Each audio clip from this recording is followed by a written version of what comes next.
Welcome back, everybody, to Two Guys and a Stack of Comics. This year, Mike and I are kind of doing some alternating series where topics that are important to each of us individually will focus on. Mike is more of the comic historian. I am a little more wrapped in the modern comic books, although I do have my appreciation for history. But we try to stay positive on the channel. But occasionally, probably once a month, there is going to be an issue that just makes me frustrated that I have to call out. So while these won't be the only time we're negative, I'm going to kind of save this space for when the ones that I feel just are overly egregious. And I want to make Reads sure I'm, rants. yes, reads rants. There we go. Um, I want to make sure I don't go into the predictable narratives that people have. Because the comic I'm going to highlight is Sam Wilson, Captain America #1. Um, there are a lot of people who are mad about this comic for reasons that I don't really agree with. I think there's people who get mad anytime you replace a character. Um, you're going to have people get mad for predictable reasons, complaining about diversity, stuff like that. Look, and I'm not saying that's well executed in this comic, but to out and out hate a comic because of that doesn't make sense to me. That's been done well in the past. Rhodey took over as Iron Man in the 80s, and people really liked that run, and that was good. So if you execute it correctly, you can tell these stories correctly. Even though I will never really be a fan of another character being Captain America or Iron Man, that concept in itself is not something I'm mad about. And I don't think anybody should really be angry about it because good storytelling is good storytelling. And if you can tell that story and thread that needle, good for you. What I hate is when they do that and it's poor storytelling, or it's done to deliberately drag down the legacy character, the entire reason this title exists. And to be quite honest, in this case with Captain America, pretty much talking the reason Marvel comic books exist. Because without Jack Kirby creating Steve Rogers, we probably don't have a Marvel universe at all. And so I'm not going to go through the predictable stuff people are mad about in this comic book. What I am going to go through is the overall presentation of Steve Rogers in the comic. So, in the beginning of the issue, obviously, look, it's a Sam Wilson book, so it's going to focus on him. And Marvel anymore, when they write things like that about Sam Wilson, most of the comic is going to be about Sam's relationships to other people through the spectrum of him being Captain America and being a black guy at the same time, and how does that work, and where does it live in the world? And I'm not going to critique that portion of the comic book. That's for other people to have that discussion. I don't really care so much about that portion of the comic book, and that I think if you write that well, you write that well. My problem is when you throw Steve into that narrative simply to just make Steve look like crap. And so at the beginning, there's an action scene. Sam saves the day, but it's a decently choreographed scene. But they basically have Steve show up, and he's like, "Oh, hey, how you doing? I thought I would just check in." And then Steve basically just goes, you sure didn't need me." So our first appearance of Steve in the comic is him kind of just dropping by to be like, "Well, I was sort of useless here, but I wanted to show up so that I could tell you that I'm kind of useless compared to you, I guess," is what they're going for. Then after that, Sam takes Steve to a barbecue. I'm sure there are people who will be upset about the barbecue scene in this comic. I don't really care about that scene, except for the end of it. So at the barbecue, they are celebrating the legacy of Isaiah Bradley, a Captain America figure who was treated very poorly by history. Again, I'm not touching how people feel on that storyline. You're going to feel one way or the other about it. Whatever you feel, I don't have strong feelings on that. But basically, at the end of this, because it's Isaiah Bradley's thing, they have a scene where Steve is talking to Sam after the barbecue. And Sam goes, "Steve, you seem a little unsettled." And Steve basically looks and goes, "Well, I was just thinking about how easy I've had it and why." Now, here's the thing. I think obviously the writer's intention there is to drive into the fact that historically Steve Rogers as a white guy probably treated better than a black guy would have been in the same time period. And again, that's a predictable narrative for people to get mad about. I don't you throw that in, except for when it's the wrong character. Because Steve Rogers' biography, and Mike, you can correct me if I'm wrong on any of this because you're the historian on it. Steve is an orphan. His mom and father both died. So before he was a teenager, I believe, saw both of his parents died. In most of the comics, it's portrayed that he was sort of homeless before that, scrapping to barely make it. He himself was sickly. was probably going to die before the Captain America serum because he was 4F, couldn't make it. So even his life before that, he was seen as kind of useless because he couldn't serve his country when everyone else was. I think MCU did a great job of showing that of like he's little Timmy's collecting the scrap metal and just the weight that that carries on him that he feels useless. So a orphan who is sickly, who grows up, can't do the one thing he wants to do. Then, when he does get the super soldier serum, the only person who believed him is shot in front of him and dies in Dr. Erskine. He then Yeah. goes to World War II, gets a sidekick protege character that he's connected to. They've evolved that now to where Bucky was like his best friend to match with the MCU. Regardless of whatever relationship it was, his best friend is murdered and Yeah. dies in World War II. And then Steve is frozen in ice for 70 years, where basically everyone he knew in the world that he knew all evolved and died. He wakes up in the modern day, and since then he has been killed, I believe, twice. He was turned into the Red Skull for a little bit. He's had multiple instances where the United States has made him an enemy of the United States. He was stranded in a Dimension Z where he raised a child that he believed died. Bucky, his sidekick, protege, best friend, whatever it is, came back as a mind wiped assassin who tried to murder him multiple times. And that's to leave out all the times that he's been turned into Cap Wolf and all these other things that Don't have for, happened. don't forget about the love of his life. You got Peggy Carter, who Yeah. got older, and then they brought her back, and she was shady. Sharon Carter, who he's had relationships with, has died at different times or suffered grisly fates. He was in love with that Diamondback lady in the '90s. She frequently got tortured, and I mean, like this is not a man who's lived an easy life, even for superhero world. Steve Yeah. Rogers in superhero world, he kind of pales in Peter Parker's misery, pales Yeah. in comparison to Steve Rogers. He's had it And rough. and so to have this comic How easy. where you go, let's have Steve show up so that he can comment on, well, Sam really didn't need me. And then basically his only other appearance is to talk about, man, my life's been really easy. It's like, and this is why this comic to me symbolizes a lot of things that are wrong with modern Marvel, and not for the predictable narratives that people are going to get mad at. I think it's fine when comic books want to increase diversity as long as it's done well. You and I both talked about this. We love Sam Wilson. Sam Wilson's one of our favorite characters. I remember when me and you first became friends, we were in some comic book club and they're like, run through your 10 favorite Marvel heroes, and both of us had Falcon on there. And we loved the character, what he was, what he represented historically, how he was as a character. He's a really cool character in that zone. I get it. They wanted to evolve it to make him Captain America. The movie's coming out, MCU synergy. I got you. But to do that at the expense of Steve Rogers is the part where we've always talked about this with these legacy characters. When you decide to put Sam Wilson into the role of Captain America, he already has an uphill climb for anyone to really accept that he's Captain America. But the only way you could really successfully do that is if you did something like they did with Rhodey, where Tony passed the mantle because Tony had something happening where he literally couldn't be Iron Man at that time. And it Yeah. was always a respectful relationship between the two. And obviously, look, Rhodey and him have tension and all that. That's comic books. That's always going to happen. But there was never portions where Rhodey showed up and it's like, well, Tony's kind of useless. And that's the thing is with Steve, it just seems like more than any other Marvel character outside of maybe the Punisher, which I'm sure I'll do another one of these rant videos on him at some point. They just have an axe to grind with him. And for me personally, and I'll be interested in your take on this, Mike.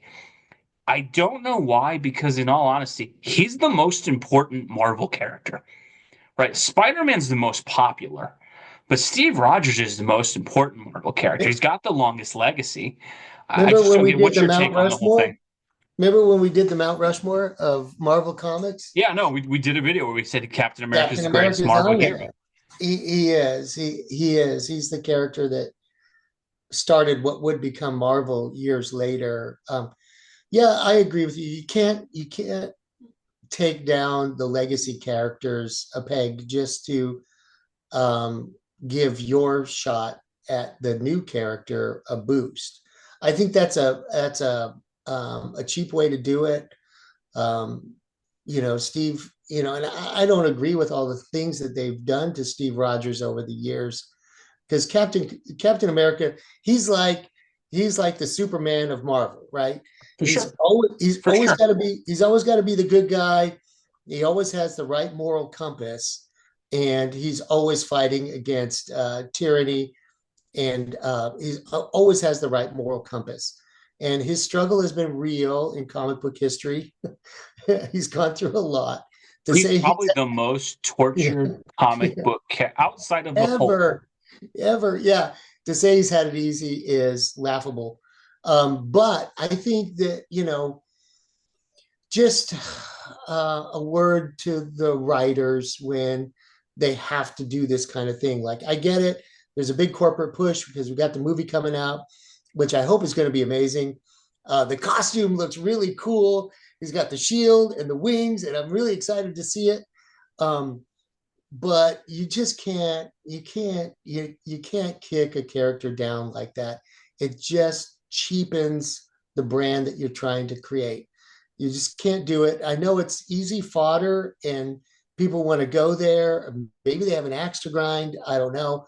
But you can't kick Steve Rogers down a peg. He's been Well, through you're it. not gonna make anyone happy. I think Yeah. that's the thing that what I think has happened is I think it's a lazy writing thing in that I You know, believe what they you could do is go ahead, Mike. you could have had a poignant scene there, with Cap for I don't know why he's out of the business, but for whatever reason, just had a few panels of him and Sam talking about it, and Sam recognizing the legacy, putting his hand on the shoulder, and said, "I'll do my best to live up to it," because Cap put everything into that. That's what they won't do, and that's the part where I think it's lazy writing. What I think has happened. One, I feel completely different about this story if they had, why Sam Wilson was Captain America in the Marvel Universe now, would be if Steve had gotten married to like Sharon Carter and decided, you know what, man, I've served a long time. I want to try to live a normal life for a little bit. And while Yeah, I wouldn't think that's the most Captain America thing ever, because him foot dropping out of the fight makes no sense, right. but you would at least give me that Steve having a reason he's not the main because he's not the Captain Avengers. That's Sam, and the main title Steve's got canceled, and so it's Sam there. At the very least, as a character, I could look and go, you know what? While I don't think Cap would ever do that, at least Marvel has made the effort of, you know what? Cap kind of is happy. He served. He's going to get married. You could have had something where Sharon's injured and Cap's got to go take care of her. And understandably, it's the love of his life. He's going to take care of her. Hey, Sam, carry on for me. Right? Sort of similar to how the films did it.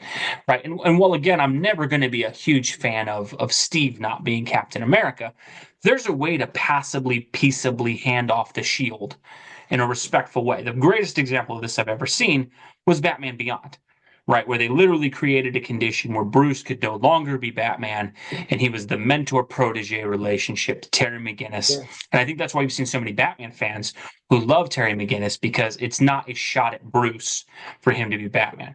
What they And won't the do. whole thing about this is like, why can't the Falcon be his own character, the Falcon? Well, Because it's he's because he's they the want a Falcon. And like, if you're not going to do Captain America movies, why can't you do a Falcon movie and him just be the Falcon because he's the Falcon, well, and this is where we get which into is a really cool character. no, he's a great character, and this is where I think we get into the laziness piece. They know if they toss this out and it just said Sam Wilson Falcon, probably cancel in 5 issues. Captain America, and we give it the legacy numbering, especially when you do the legacy numbering, because you got your Captain America collectors out there who probably own every issue or close to it. Are they really going to let one slip by? And that's, I think, what they're hoping. The other part is we've talked about this a lot with legacy characters. They want the cachet of Captain America without the work of Steve Rogers. So it's, oh, Sam's Captain America. He gets the branding. But You the know other what's part, weird? What's weird about this is like mhm, if they put out a Falcon comic, I would have bought it. But because of the way that they're doing Steve Rogers, I just wouldn't buy a Captain America comic. And I love Captain America. and that's the thing You that know, is so frustrating. Yeah, it's like that goes all the way back to my childhood. I I mean, would love Captain for Falcon to America have and the his own Falcon, comic. they were on the spinner rack in the 70s. And you pick, That's yeah, when I and I remember you talking about picking those up that's and when I loving got into those. the Falcon. And Well, if they put out just a Falcon comic, I would have bought Well, it. and that's the I'd be thing like, is the cross section of Steve Rogers fans and Sam Wilson fans, I imagine, is pretty similar because it's his sidekick. The same way that Batman, I believe, kind of carries a lot of Nightwing sales, and that there's a huge correlation of, hey, if you like Batman, chances are you probably are okay with Nightwing, given that he yeah, was Robin and it's his protege. But what they won't do is, this is why I hate what they've done, is they've basically created it from twofold. They cannot have, because of the optics, I think, of how writers see it, Sam cannot be deferential to Steve. They will not allow that. And you can say that for whatever reason. You can say because of MCU synergy. You can say because of race relations, whatever angle you want. They basically created for Sam and Steve. Sam cannot be deferential to Steve. Sam cannot go to Steve and go, hey, man, how should I handle this? Can you help me? What does it mean to carry the shield? They won't do that. It is like no, it needs to be that Steve actually looks at Sam and goes, man, you're more inspirational than I are. And that's going to make people angry every time. The other portion that you're always going to have in these comics, it's a fundamental misunderstanding of Steve Rogers. The reason Steve gets treated like crap, in my opinion, and again, I don't like getting into politics at all. Steve Rogers is the character that modern writers who don't like America's history, of which me and you can both agree, there are some egregious things America's done in the past. I think we end up okay as a country, but there are some things in the past that definitely are a bit shameful. at What least we're they trying to do, get there. they aim the I hope. ire at Steve Rogers. So every past can, well, Steve is the symbol of America. So anything bad that happened, that represents Steve. And the thing is, it's such a stupid, stupid way to look at it because of any character. Steve Rogers is the guy who has the most complaints about the United States of America and never goes along with what's bad. There's been multiple points in the comics where the United States of America had a current political issue happening. And Steve literally either took the A off his helmet or dropped the shield and said, I'm nomad or I'm just the captain now because I don't agree with the direction the country's going in. He So was the moral compass. He was the when moral these compass. writers air their grievances at stuff that happened however long ago, I'm not here to tell you that you shouldn't air your grievances with those, but using Steve Rogers as the whipping boy kind of thing for it, if we're just going to take out our pound of flesh on Steve, is stupid because that's a character who has always been the guy who's like, no, that was wrong and I'm not standing for it. I'm not representing America while it goes through that. And so it's just a stupid fundamental misunderstanding. And what they end up doing, and this is where I know writers get a lot of junk, and this is where I hate where comics have become so divisive. And even when I'm ranting about things, I try to stay cognizant of things. You and I are aware of how many channels are out there that just hate modern comics, trash them all the time, go into all the predictable narratives, all the things, saying bad things about the writer, saying these people are this, whatever labels you want to put on it. I don't do that. What I want to do with comic books is I want these things to get better. And the whole thing is, I would love for a Sam Wilson comic book to be good. But where you're never going to succeed, when you trash Steve Rogers in a comic book called Captain America, you're turning the audience off. That is not a path that's ever going to succeed. And the That's thing that we have unfortunate. now is people can't. I don't necessarily agree with all of the political points that are raised in this comic. I'm not here to tell you whether you should or not. That is on your own individual conscience. But what I will say is if your goal is to ever present a point of view to an audience, you have to do it in such a way that the people who don't agree with you can actually see your point of view without you attacking what they're saying in a way where it's like, well, we're just going to make you the face or the talking head that's useless in this comic book. Or how you dang sure don't do it is you dang sure don't trash Steve Rogers because you're going to kill this comic. This comic will probably not last long because the angle that they took from the very first issue is Sam is here, Steve is here. And the whole book is going to be Steve's here, Sam's here. That's not a winning formula. Any more No, so than DC would ever succeed putting a Batman comic book out where the whole comic would be Dick Grayson's amazing and Bruce Wayne is crap. You're never going to get that to work because of who it's that original character is. it's like in game, that last scene, the Tony's funeral, Mhm. and Steve's gonna go back in time, right? And leave everything to Sam. Although it was heartbreaking for me as a Captain America fan, at least the writers gave me a way to understand. I was like, okay, like he's done all this and he missed his whole life, and he woke up in a world that needed fixing, and he did his best to try and do Oh, the right he's a thing. man who never knew peace, and so Yeah. we're giving him a peaceful ending. So I could understand that. And, and the weight fell upon Sam to kind of carry on the legacy. Although, I don't know. I mean, I still feel like if they put out a Falcon comic, I would have bought it. I was like, because I'm a No, Falcon fan. it's just Um, it's but really yeah, sad because it's like we've lost two characters instead of one, and that's to kind of bring it to a close. I miss Falcon being Sam Wilson and Captain America being Steve Rogers because neither one of those characters exists now. Steve Rogers exists to basically apologize for existing and tell Sam how amazing he is. And Sam Wilson doesn't really exist as the Falcon anymore. He exists to be this critique on America's history and this critique on Steve. It's sad. And again, I don't want to dive into the predictable things people are going to get mad at. I wish we were getting better comics, especially because with the MCU synergy, this had a chance to actually be something that could have been good. Instead, they took the least productive route, and that's sad. Let us yeah, know what you guys think below. you As didn't even always, get into folks, the Red Hulk I didn't part. get into the Red Hulk. Yeah, we'll do something on that too. But as always, folks, let us know what you think below. God bless you. We'll catch you in our next video. Thanks, everybody.